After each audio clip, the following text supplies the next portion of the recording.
Alors, la limitation de l'âge n'est pas démocratique, comme il a dit. Vous avez une réaction là-dessus? Oui, je pense que le thème qui fait l'objet du débat ce soir est un thème extrêmement important et que nous devons faire preuve d'une grande pédagogie.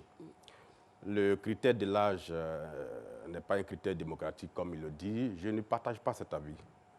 J'estime qu'à un moment donné, il faut que le contexte permette à des gens de comprendre qu'ils ont fait leur temps et qu'il faut qu'ils laissent la place à une autre génération. Vous voyez, ce pays dans lequel nous vivons, il y a des gens qui ont 20 ans aujourd'hui, qui sont nés en 2000, qui ont 20 ans aujourd'hui, et qui découvrent des gens qui sont dans la sphère politique depuis le début du XXe siècle. Nous sommes au XXIe siècle. Et ces personnes-là sont encore en train de chercher à se présenter pour devenir président. Tout à l'heure, dans votre élément d'introduction, vous disiez que le président Gbagbo, le président Bédié, le président Ouattara, ben voilà un avantage. Ça veut dire que les trois se sont battus à un moment donné et ont réussi à obtenir le pouvoir et l'ont exercé. La boucle est bouclée avec le président Ouattara. Et donc, moi je pense, parce que si on veut revenir à la notion de transmission de pouvoir, vous savez ce qu'on appelle le relais dans les questions de sport. En athlétisme. En athlétisme.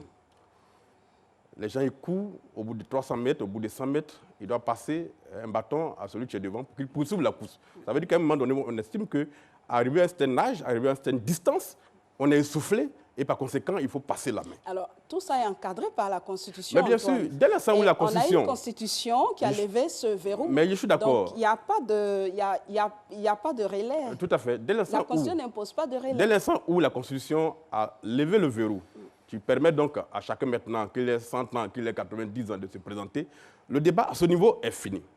Maintenant, on revient sur la pratique politique en Côte d'Ivoire. Et à ce niveau-là, on s'est dit, on a un souci. Prenez M. Laurent Gbagbo. Il déclare que quand on a 75 ans, on ne peut plus être candidat à une élection présidentielle. Parce qu'à cet âge-là, on est constamment malade. C'est son opinion. C'est lui qui dit ça. M. Bédié dit, en 2010, quand on a 80 ans, on ne peut plus gouverner.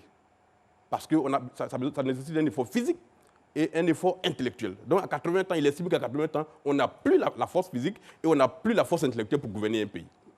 Le président Ouattara dit, à un certain âge, il faut que nous passions la main. Donc les trois sont d'accord qu'à un certain âge, il faut passer la main. Est-ce que le contexte n'a pas changé? Le contexte de ses propos, est-ce que ça n'a pas changé? Lequel contexte qui a changé? Le contexte là où il s'exprimait ainsi. Oui, mais justement, au moment où il s'exprimait, vous n'avez pas dit que les politiciens ivoiriens, donc, ils disent une chose à un moment donné, et puis le lendemain, ces choses-là ne les arrangent plus, donc ils changent. On ne construit pas une opinion avec ça. On ne construit pas un peuple avec ça. Cette façon de faire aujourd'hui a fait en sorte qu'on n'a plus en face de nous un peuple ivoirien. On a en face des peuples.